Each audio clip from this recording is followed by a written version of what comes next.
The 48 laws of power, अध्याय 1, अपने boss से ज्यादा स्मार्ट मत बनो।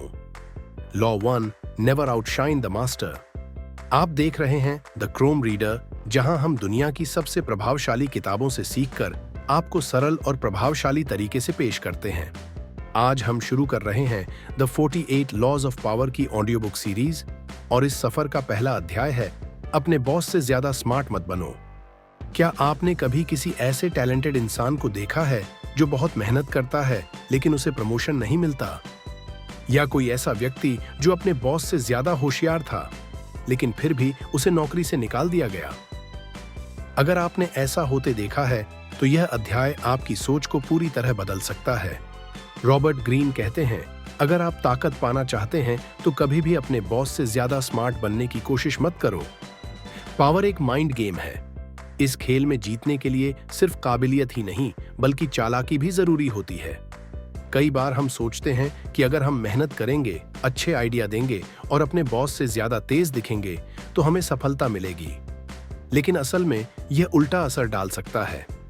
अगर आपका बॉस या कोई भी ऊंचे पद पर बैठा व्यक्ति आपको अपने लिए खतरा महसूस करता है तो वह आपको हटाने की पूरी कोशिश करेगा। इस नियम को समझने के लिए हम कुछ दिलचस्प कहानियों की मदद लेंगे। कहानी 1, गैलीलियो और मेडिसी परिवार, चतुराई से शक्ति हासिल करना। गैलीलियो गैलीली एक महान वैज्ञानिक थे। उन्होंने ग्रहों की गति, टेलीस्कोप और खगोल विज्ञान में क्रांतिकारी खोजें की। लेकिन उन्होंने समझ लिया था कि सिर्फ महान खोजें ही पर्याप्त नहीं होती, बल्कि लोगों को अपनी तरफ करने की कला भी आनी चाहिए। उन्होंने अपनी एक खोज को फ्लोरेंस के शक्तिशाली मेडिसी परिवार को समर्पित कर दिया। उन्होंने राजा को यह विश्वास दिलाया कि यह खोज उनके वंश की महिमा को दर्शाती है। राजा को यह महसूस हुआ कि गैलीलियो उनकी शक्ति को बढ़ा रहा है, न कि चुनौती दे रहा है। इसके परिणाम स्वरूप गैलीलियो को राजा की ओर से संरक्षण मिला और उनकी खोजों को समर्थन मिला।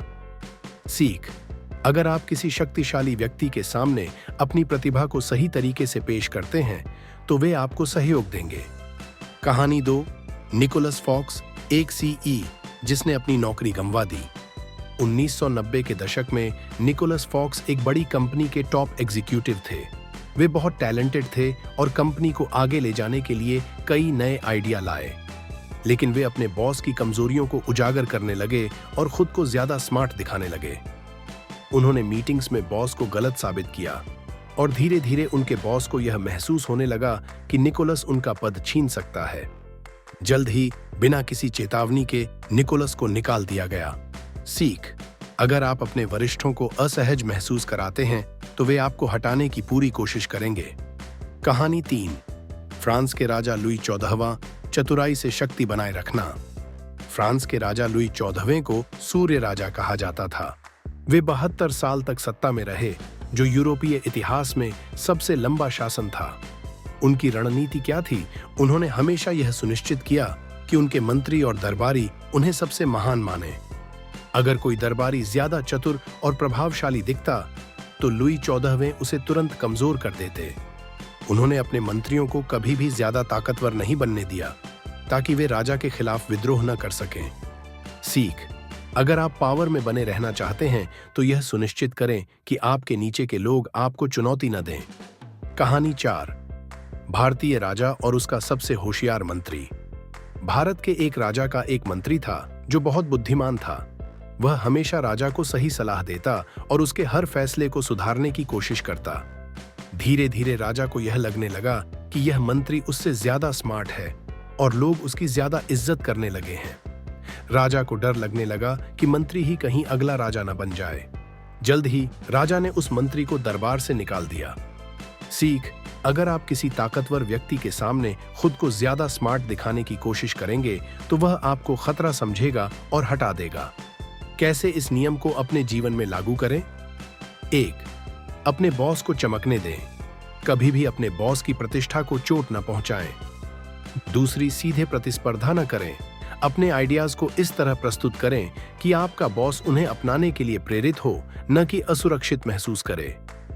3, सही वक्त पर अपनी प्रतिभा दिखाएं। जब तक आप पूरी तरह सुरक्षित न हो तब तक अपनी पूरी ताकत मत दिखाएं। 4, अपने बॉस की मदद करें, उसे चुनौती न दें। अगर आपका बॉस आपसे प्रभावित होता है तो वह आपकी तरक्की में मदद करेगा।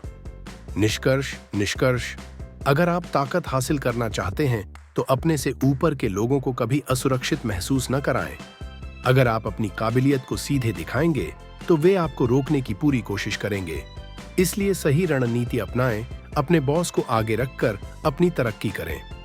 अगर आपको यह वीडियो पसंद आया तो लाइक करें, अपने दोस्तों के साथ शेयर करें और हमारे चैनल द क्रोम रीडर को सब्सक्राइब करें ताकि आप हमारी अगली बुक समरी मिस न करें।